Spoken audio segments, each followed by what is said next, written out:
¿Quién como Dios? Nadie como Dios. Un saludo en el Señor. Qué bueno que podamos nuevamente encontrarnos en este hermoso programa y sencillo programa de Enamorándonos en la Eucaristía. Qué alegría que hayan perseverado hasta este momento. Hoy vamos a tener un programa hermosísimo. Hoy vamos a tener un programa muy bello en este tema tan interesante, en este tema tan amplio, en este tema tan insondable, porque es del mismo Dios del que nos queremos enamorar, es del mismo Dios del que queremos conocer y es del mismo Dios del que buscamos amar, reparar y servir, ¿cierto? Entonces es por eso que les pido en este momento y los invito a que nos pongamos en un ambiente de oración, que cerremos nuestros ojos, que aquietemos nuestra alma, que podamos un poco morir un poco a esa dictadura del ruido que tanto daño hace en nuestras almas, a esa dictadura del ruido que nos lleva a estar inmersos en las redes, a estar inmersos en el ruido, a estar inmersos en las imágenes y podamos abrir un poco las puertas del corazón, abrir un poco las puertas del alma para vivir este momento con intensidad, para dejar que el Señor moldee y nos enamore de Él. Por eso, Señor, te pido en este momento que derrames tu Santo Espíritu sobre nuestros corazones para que podamos ver con claridad, para que podamos ser aquel antídoto a este mundo, Señor, que no te escucha, a este mundo, Señor, que no te ama, a este mundo, Señor, que ya ni te predica, para que podamos ser, Señor, antídoto a tantas almas que se pierden, a tantas almas que pierden la vida en tantas cosas, Señor, tan pequeñas, siendo almas para la eternidad. Gloria al Padre, al Hijo y al Espíritu Santo, como era en el principio, ahora y siempre, por los siglos de los siglos. Amén.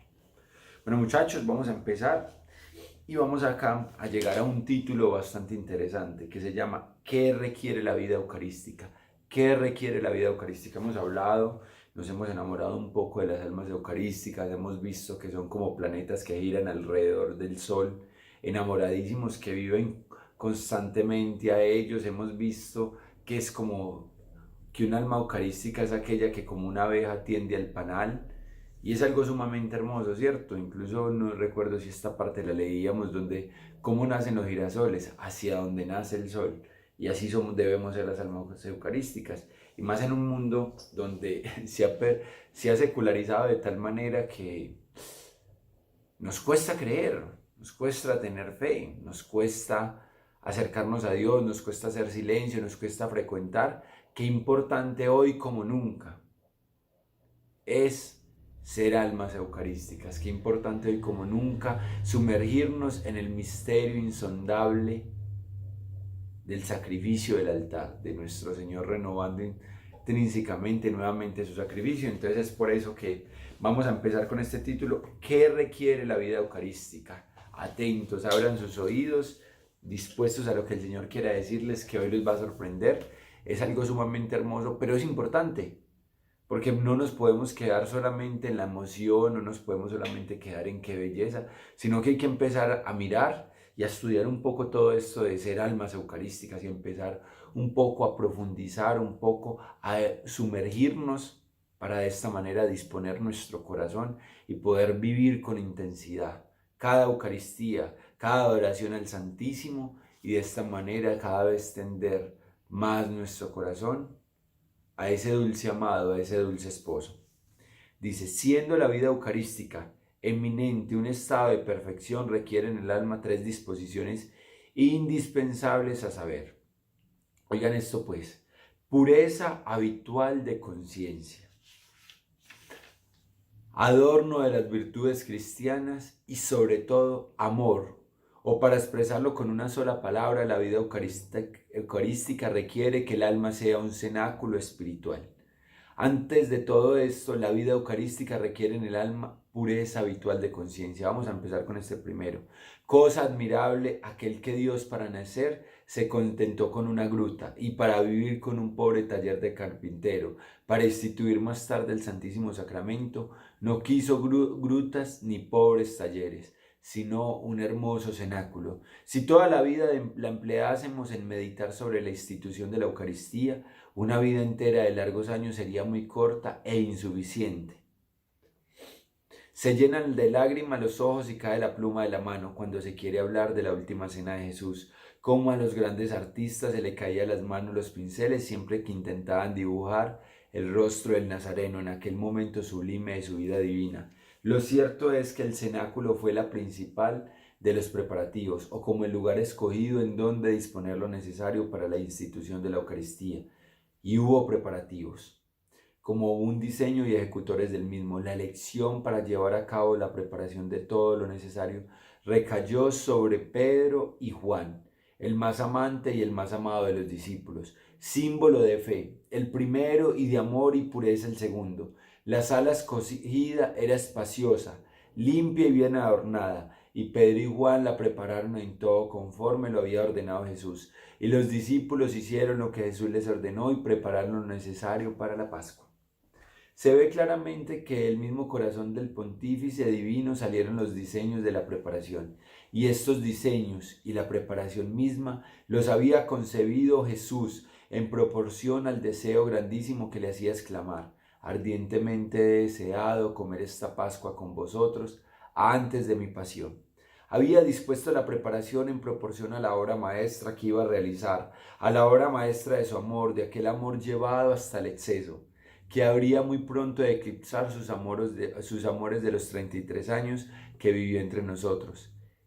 En el Dios del cenáculo, ¿quién reconocerá ya el Dios del pesebre? Sin cenáculo, pues, sin la habitación espaciosa, limpia y adornada, no hay Eucaristía. La figura de Jesús en las diversas épocas de su vida mortal está estrechamente relacionada con determinados lugares. Jesús niño con Belén, el adolescente de Nazaret en la Santa Casa, transfigurado con el Tabor y el crucificado en el Calvario. Mas el palacio real de Dios en la Eucaristía es el cenáculo, el cual es la casa, el templo y el trono de Jesús sacramentado. Y así como para hallar el divino infante es necesario emprender el camino a Belén y el del Calvario para hallar a Jesús crucificado, de la misma manera es indispensable que vayamos a llamar a la puerta del cenáculo. El que quiera hallar a Jesús sacramentado, fuera de allí la Eucaristía no existe y es por consiguiente imposible de encontrarla. He aquí pues lo que presupone en primer lugar el enamoramiento de Jesús sacramentado: que el alma sea cenáculo espiritual, es decir, mística estancia del Señor, pero limpia y hermoseada. Sin esto sería necedad, por no decir otra cosa, esperar poder pertenecer al grupo escogido de las almas eucarísticas. ¿Quieres ser alma eucarística? Escucha.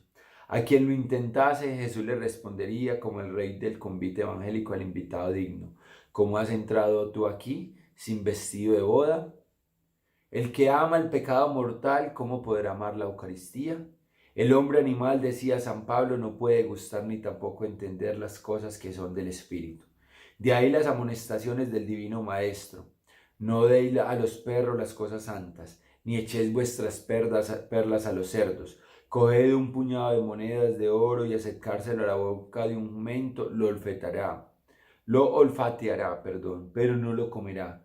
En cambio, se holgará mucho con un puñado de cebada. Lo mismo acontece con cualquier alma cuyo paladar está mortalmente atragantado, estragado por las pasiones y las culpas. Bastaría esto para no poder gustar las dulzuras de la Eucaristía, que son todas dulzuras únicamente espirituales.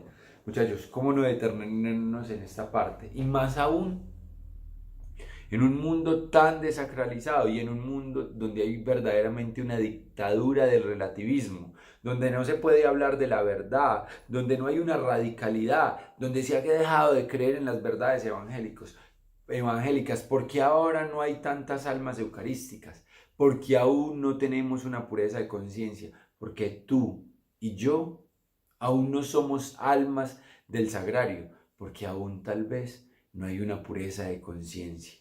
No hay una pureza de conciencia. ¿Cómo amar las acciones del demonio y amar a Dios? No se puede servir a dos señores, dice el Evangelio.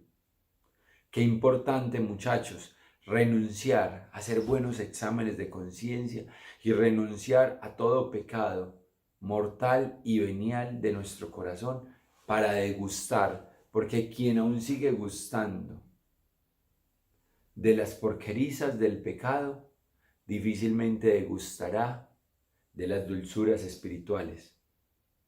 No se puede decir a María que amamos a su Hijo si aún lo seguimos crucificando con nuestro pecado. Qué importante, muchachos, en un tiempo como el de ahora, almas que se atrevan a amar, almas que se atrevan a creer, almas que se atrevan a vivir en castidad, almas que se atrevan a orar, almas que se atrevan a ser eucarística, y verán cómo no solo se moverán emociones con nuestras predicaciones, con nuestros consejos, sino que se moverán almas. Vamos a continuar con este tema tan hermoso. En verdad que de semejantes almas fue figura el pueblo hebreo, el cual, mientras se mantuvo fiel al Señor, gustó con placer el maná del cielo. Mas cuando después llegó a ser un pueblo murmurador y rebelde, entonces perdió el gusto del maná celestial y salió de su boca aquel sacrílego lamento. Nos provoca ya náuseas este manjar sin sustancia. Para quien habitúa en su vida el pecado mortal, difícilmente podrá degustar la Eucaristía y terminará viendo solamente allí un pedazo de hostia, porque está engullecido de lo corpóreo y del pecado mortal. Entonces fue cuando los pérfidos hebreos se acordaron de las carnes de Egipto y lloraron su pérdida. ¿Quién nos diera carne para comer? Y añadían, cuando estábamos sentados junto a las calderas llenas de carne, desgraciados. Y no se acordaban solamente de las calderas de Egipto, sino también de los pescados que de balde comía, y de los pepinos y de los melones, y los puerros, y las cebollas y los ajos. Nos resistiríamos a creerlo si no fuera Moisés mismo el testigo y narrador. ¿Cómo creer nosotros que les caía maná del cielo dado por Dios? Y querían y añoraban todavía la esclavitud por la comida de la carne y de los pescados. ¡Qué ridiculez! Pero aún así eso somos. Cuando caemos en el pecado mortal, tarde que temprano, y esto hay que decirlo con tristeza, tarde que temprano terminaremos vendiendo la Eucaristía y no volveremos a ella. Porque aquel alma que sigue habituando el pecado difícilmente va a ser capaz de perseverar en el camino espiritual y mucho menos de avanzar. Oh Dios mío, ¿en qué bajezas cae el alma, cuyo gusto se ha estragado el alma, que se ha hecho indigna e impotente para gustar de las dulzuras del maná celestial? Pueblo infiel e ingrato, tenía razón de lamentarte y decir, seca está ya nuestra alma, nada ven nuestros ojos sino maná. Tal depravación es el pecado mortal, tal veneno son las pasiones, que llegan a causar náuseas del maná celestial y proponen a las sandías, a los melones y a los puerros, a las cebollas y a los ajos de Egipto. Detestar pues el pecado, huir de él con aborrecimiento y constancia, es la primera condición para que el alma pueda llegar a ser eucarística. Y es la verdad suponer que a un mismo tiempo se puede llevar vida de pecado y vida eucarística, es suponer lo imposible. O por mejor decir, el solo suponerlo será sacrílega temeridad. El apóstol alza la voz y grita, ¿qué compañía puede haber entre la luz y las tinieblas? ¿Qué concordia entre Cristo y Belial?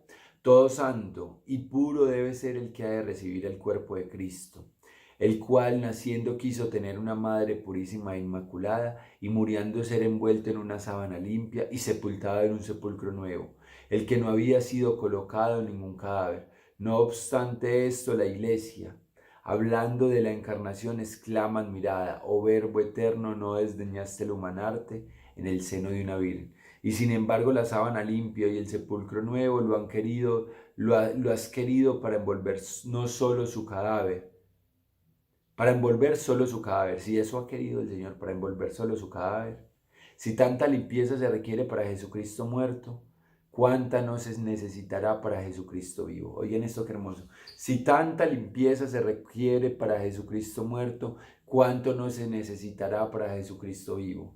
Y si viéndole entrar en ciertas almas limpias y purificadas, sin duda en el momento de la comunión, pero que antes había estado convertidas en sábanas suciísimos y en fosas de pecado y osarios de pasiones, nos vemos forzados a admirar en silencio la bondad y caridad de nuestro Salvador.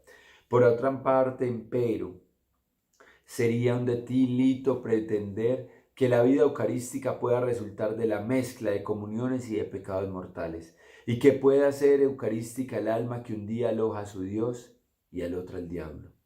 Hoy da Jesús el beso de Magdalena y mañana el de Judas. Qué fuerte. No, es horrible solo el pensarlo, pero sería mucho más horrible el hacerlo. Solamente el cenáculo es el lugar de la Eucaristía, y las almas que no son cenáculos espirituales, es decir, justas y puras, no pueden ser verdaderamente almas eucarísticas.